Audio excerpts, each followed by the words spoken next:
Howdy, howdy, Chris here, and in today's episode of Garage Noise, we're going to repair and paint this Ford pickup truck. We're going to do it in an open garage with no booth. I'm going to share with you some different ideas on what type of paint gun you might want to use for your repair. We're also going to talk about clear coat and what I think is the best clear coat for a do-it-yourself repair at home. So let's dig in and get started.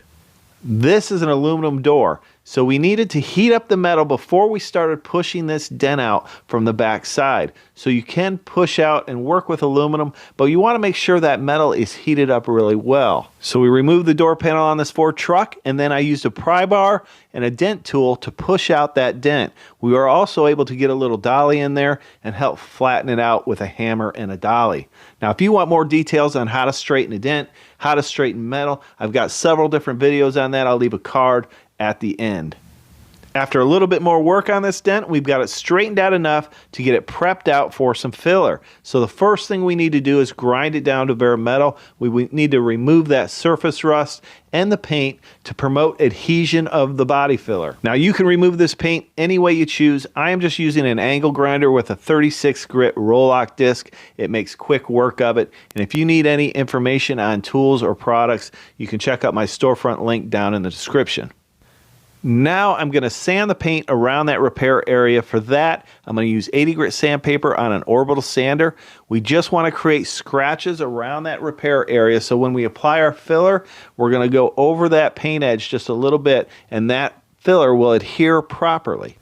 Now you can sand this any way you choose. If you don't have an orbital sander, you can sand it all by hand. Chances are, though, if you're attempting this repair, then you probably have some kind of sander at home. And it's going to make the job a lot easier, and you're going to use it through the entire process. I do want to sand out that paint edge so it's a smooth transition from the repair area to the existing paint. Once you have it prepared for filler, you want to clean it with some wax and grease remover. That's an automotive cleaner that's going to remove any dust or contaminants. I've mixed up my first coat of filler, and the filler I'm using today is the Evercoat Rage Ultra. Filler has two parts. It has the body filler itself, and then it has a hardener, which is usually 2% added to the filler. So check out your mixing instructions on your filler. But one thing you want to note is you want to fold that in and mix it up as you're folding it in. You don't want to put any air in that filler, and you want to have it one consistent color before you apply it. You want to apply a little bit of pressure to your spreader as you lay in your first coat. You just want that to adhere to the metal. Then you can try to smooth it out to give the smoothest finish you can possibly get. But don't be too concerned if it's not totally smooth, because we are going to be sanding this and blocking this straight. Because we sanded the paint with 80 grit sandpaper, we can lay our filler right over that paint edge. After about 20 to 30 minutes, this filler is dry, so now it's time to block it straight. We're going to use 80 grit sandpaper to start with, so you want to gradually decrease how coarse your sandpaper is until you get down to a 320 scratch, and then it's ready for primer. But you can use any type of block, any type of sandpaper. There's different variations, a sticky sandpaper, there's Velcro sandpapers. My particular system is a Mirka vacuum system, so it vacuums up the dust. So that requires the hook and loop type sandpaper, which is basically a Velcro sandpaper. So I'm going to use the 80 grit sandpaper to block this body filler straight. We're knocking down all the roughness and basically just shaping it right now. Now I will be blocking in an X pattern. That's going to give you the best results in getting this panel straight.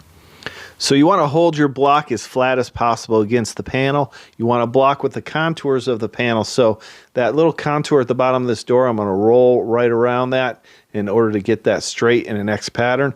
And that little contour above it, that concave area, we're going to use a different style block for that, and I'll show you that in a minute.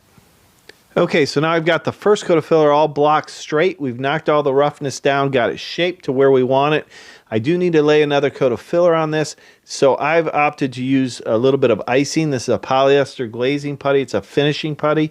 There's just a few little low areas that we need to straighten out. So I'm going to mix this up, and I'm going to fold it in just like I do with body filler. You don't want to put any air pockets, and if you stir it, you're going to put a little bit of air in that filler, and that'll create what we call pinholes. Those will show up when you're sanding it, and then you'll have to address those later on. So it's a good idea to fold it in and keep that air out of it. It also helps when you're laying it in to press it in a little bit, and that'll eliminate those pinholes as well. So I'm going to go ahead and cover the entire repair area with this glazing putty. Anytime you're working with any kind of body filler, you always want to lay it in as smooth as possible. It just makes it easier to sand and will save you time in the end.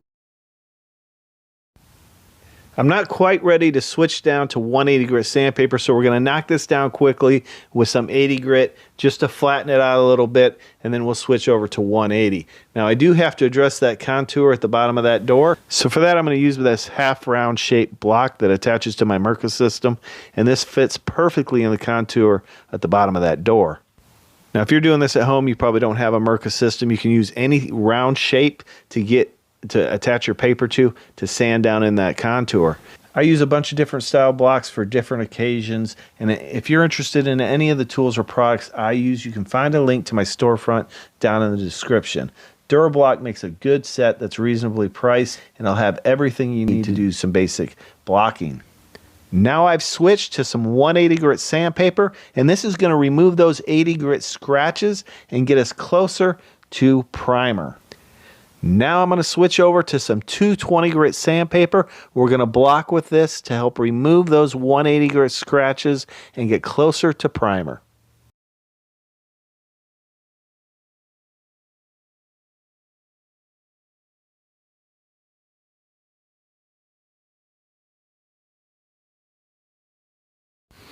After blocking over it with the 220, I felt over it, and there's a little low area right in that contour of that body. So we're going to put a little material in there with some icing, and then we're going to block this with a round DuraBlock with some 180 grit on it, and then we'll move down to 320, and that'll help get that area straight. We needed a little bit more material in there to get that straight. Here I add a little guide coat, and we're going to block the flat area with my flat block. Now I will use sometimes the edge of my block to get that contour, but here I've switched over to the round DuraBlock, and that'll really help me shape that contour of this door. Now I'm going to tape it up for primer, and I like to slide a piece of tape inside the door edge where that arrow is, so we go underneath that door, and that'll help keep overspray from getting in that jam. So I like to fold my paper over so I have a soft edge of primer. We want to be really controlled with where we put this primer and the air pressure we use. We don't want overspray going over the rest of the vehicle. So I've looped my paper at the back part of that door, so when the primer hits that, it diverts any overspray away from the rest of the vehicle. Now we're going to go ahead and wash it with some wax and grease remover. The primer you want to use on a repair like this is a 2K urethane primer. It's a high build primer that you're able to block sand everything out. So if you have any imperfections or any little waves, you can block it out with this primer. There's a lot of different primers available, and if you have questions about what primer is right for your project, check out the video link at the end. The gun I'm using for primer here is the 3M Performance gun with a 1.4 tip. I have my air pressure dialed back to about 15 psi, and we're going to put 2 coats of primer on. 1 coat, we'll let it flash for about 10 minutes, and then we'll apply another coat of primer. This will get us enough product to block it out. Now that the primer is dry, we've added some guide coat to show us any high or low areas as we block this out. We're using 320 grit sandpaper for the final blocking on this primer, and then we'll prep out both panels for paint. Now we're going to prep out this fender and door for paint. The first thing we want to do is to clean it really well with some wax and grease remover. Remove any contaminants that are left on these panels. We don't want to sand those contaminants into the paint. I remove the wheel opening molding, and now we'll sand these 2 panels with some 600 grit sandpaper on the orbital sander. I am using an interface pad, which is a soft pad that moves with the contours of these panels. I'll use the orbital sander to sand all the large areas. I want to stay away from the edges and body lines. We'll do that by hand later on. Now you don't have to use an orbital sander. You can sand this by hand. You could wet sand it with 600 grit sandpaper or just dry sand it with 600. But be careful, you don't want to burn through any body lines or any edges. To get the best results, you want to remove as much of the exterior trim as possible. I'm removing a weather strip around this door so it'll help when I tape it up. Now you want to remove the mirrors, the weather belts, badging, all that can be removed. Now, if you're doing this at home, you can mask those things up. Just remember that that could cause peeling later on down the road. So I masked off the jamb of my door first. You want to clean that area really well with wax and grease remover if you have to tape to it, because oils and contaminants will keep your tape from sticking. So once I have the perimeter of these panels masked off, we're going to go ahead and run plastic over the entire vehicle, and then we'll cut out the areas that we're painting. Once we've cut out the plastic, the areas that we're painting, we're going to run around the edge of that with some tape and tape down that plastic to the body of the vehicle. This is going to eliminate overspray from getting under that plastic, and then we'll be ready to do some painting. Now I'm going to use a tack cloth to wipe down the areas that we're painting. We want to remove any dust or lint that's landed on these areas. Now you don't want to press too hard with these tack cloths. They could leave residue on the surface. Now I'm going to apply what we call a wet bed or a clear base. Simply put, this is paint with no color. So we use the binder that you use to mix up paint and reducer, and we mix it up just like paint. It goes 2 to 1. So we're depending on the paint you're using, Nason brand is 2 to 1. So that's 2 parts binder, 1 part reducer. I'm going to spray this clear base coat over both panels. Now don't get this confused with clear coat. This is not clear coat. It's clear base coat, okay? I use this wet bed typically over high metallic finishes such as silvers or golds, something that has a high metallic in it. Now what it does is it creates a good base for when we lay down our color, okay? This will help those metallics lay flat on the panel, and that's what you want. You want those metallics to lay flat. If they stand up, that creates a modeling effect or distortion in the metallics and the blend area. So this creates a good base. It's going to fill some minor scratches, especially in silver, because if you have minor scratches and you lay down silver, that could affect the way those metallics lay on that panel and affect the look of your finished product. So this gives it a wet bed for those metallics to lay flat in. Now we'll start putting our first coat of color on, and the first thing we want to do is get that primer covered. We don't want to worry about doing the blend until after we have that primer covered. We'll put our first coat of base on, and then we'll allow it to flash off for about 10 minutes. I'm going to put a coat of base on this wheel opening molding because we're blending into that fender and we're blending into this wheel opening molding as well. We want this color to be a smooth transition all the way through. So once this is dried and flashed off, I want to wipe it down. I'm looking at the area to see if I have anything I need to correct, any dust in the paint, and we're going to wipe it down and make sure it's nice and clean before we apply our next coat. So now I'm going to lay down my final coat of base coat. You want to make sure everything's covered. Get a light, check it, make sure there's no transparency before you clear coat. So I'm putting on my final coat, and then I'm just going to blend it out just a little bit up and out to towards the edge of the door. Now, if you want a more detailed video on blending, check out the link I'll leave at the end. The clear I'm using today is the TranStar Flash Clear. This is a 30-minute clear that cures fully in 30 minutes. If you want to learn more about this clear, check out the link to the video at the end. You want to make sure you have good ventilation. I've got a fan that's going to draw the fumes out of the garage. The paint gun I'll be using today is the 3M Performance gun with a 1.2 tip. Now this clear coat mixes up 4 to 1. That's 4 parts clear, 1 part activator. And it calls for a double coat of clear, so there's no flash time with this clear coat. You put 2 coats on and you're done. Now as far as the gun setup, I've got my fan pattern wide open. I've got my air pressure set at 24 psi, and then my volume at 2.5 to 3 turns out. If you're using a more conventional spray gun, then you may want to bump your air pressure up to between 28 and 30 psi. Now as far as techniques for laying down clear, you want to overlap 70% on your passes. You want to have a consistent speed and a consistent distance from that panel, and typically that's 3 to 5 inches away. Spraying clear is really not that difficult to get a nice finish. You just got to follow the proper techniques, get those down, and then you can make all your adjustments through your air pressure and your volume.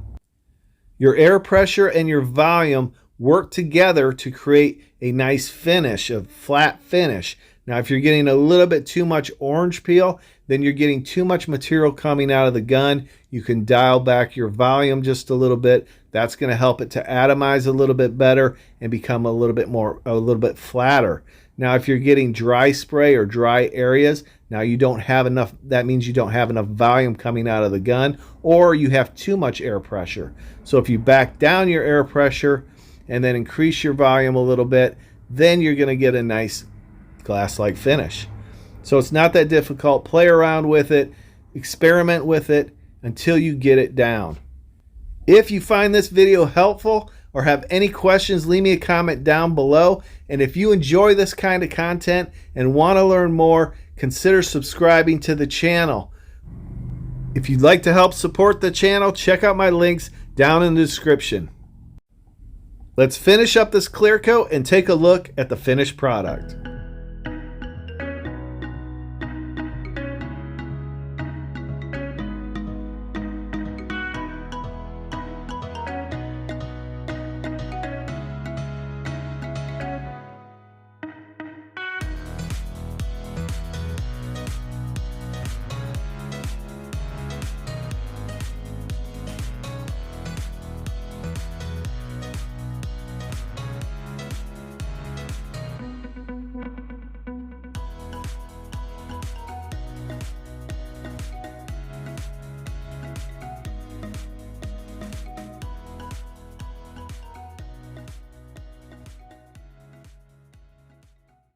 Here's a good look at the finished product, and there's no reason why you can't do this at home. In fact, this channel is dedicated to teaching you just how to do it. If you're curious about any of the tools or products I use, check out my links down in the description. I've created a list in my storefront that has all the materials that you need to get your repair done. I appreciate each and every one of you watching, and we'll see you next time on Garage Noise.